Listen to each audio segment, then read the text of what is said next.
So, I had a thought recently while I was in a game of TF2, and out of nowhere, I heard the noise the golden pan makes when you kill someone with it. And I instinctively started looking around for who had it, seeing if I could find it, and as it turns out, I noticed that for the first time, the whole server wasn't doing the same thing. I was the only one trying to figure out where the pan was, but it got me thinking again. Is the golden pan pay to lose? Now, the reason I was so shocked that I was literally the only person looking for the golden pan is most of the time you hear it in a server. A lot of the time, the whole server basically goes crazy. You'll see people in the chat trying to figure out who has it. You'll see people following around the guy who owns it. And essentially, the whole game grinds to a halt. The team of the person carrying it constantly follows them around, desperate to pick it up as soon as the holder dies, meaning nothing's really getting done for the team. And you'll find people in weird places of the map trying to find the pan on the ground. And then for the other team, they are going to focus the person who has the golden pan because they also want to try and grab it. Now, I can't imagine that's much fun for the guy who owns the pan, because that's just like being stream sniped, but literally by everyone. Which just would not be a nice feeling. But essentially, the golden pan has the potential to just kill all productivity in a game.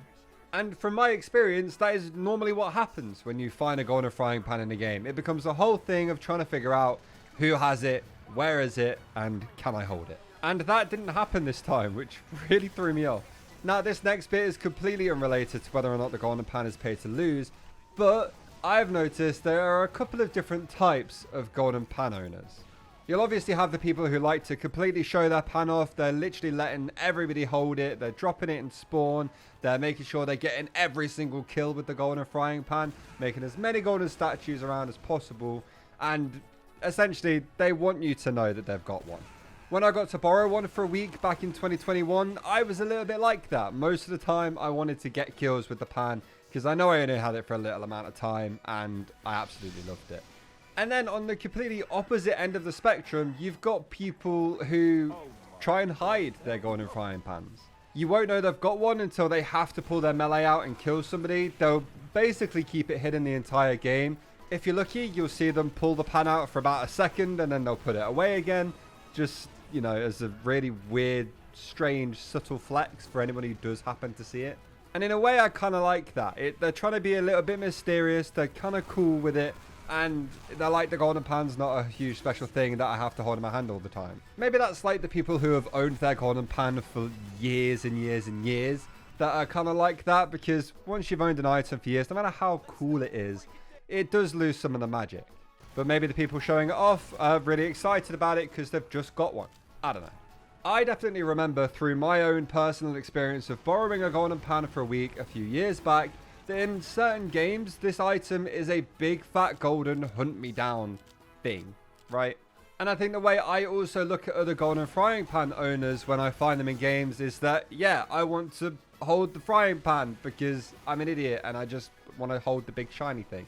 And I know a lot of other people are like that as well. You'll get a couple of people who act like they don't care about the golden frying pan, like they're too cool for that, right? We all know those people. We've all seen them in games, right? We know who they are. I just think, even after all of these years of the golden frying pan being in the game, there's still something pretty magical about it. And for me, it always makes me want to at least hold it once. And then I'm a bit like, okay, cool, I'm done with it now. And then just carry on with the game. But I definitely think the golden frying pan, if you were the kind of player to show it off all the time and let everybody know you've got one, it's a definite pay-to-lose item. It's a bit like unusuals, right? If you're playing sniper and somebody's got an unusual, they're a lot easier to notice and to shoot at when they've got a big glowing effect around their head. The golden frying pan is essentially the same thing. Holding a big circle of gold out, right, that's bigger than most of the melee weapons, is going to draw some attention, especially when you're leaving golden statues everywhere. It's really cool to spy, but it makes a very obvious way of stabbing people. Engineer, you know, not so much. You can just use it as a wrench and kill people, but that doesn't make it too pay to lose. But I'd say for most of the classes, if you are just running around with the pan, it is a pretty big beacon to where you are and makes everybody want to kill you. Now, you'll obviously get a couple of games where people just do not care that you're holding a shiny piece of metal in your hand, and that's fine. But most of the time, I have seen a golden pan in the game, everybody just goes crazy, and that person who owns the pan probably doesn't have a great time. I can't imagine owning a golden frying pan properly and just the friend requests you'd get, the trade offers you'd constantly have to decline, all of that stuff, man. It just doesn't, it doesn't feel worth it to me. I'd like to know what you guys think. Do you think golden frying pans are a pay to lose item? Now, obviously they're really cool, but is all of the extra stuff that comes with it, like being targeted in games, all of the friend requests, all of that stuff, is that worth having one? If you enjoyed the video, make sure you subscribe, and I'll see you all in the next one. Goodbye.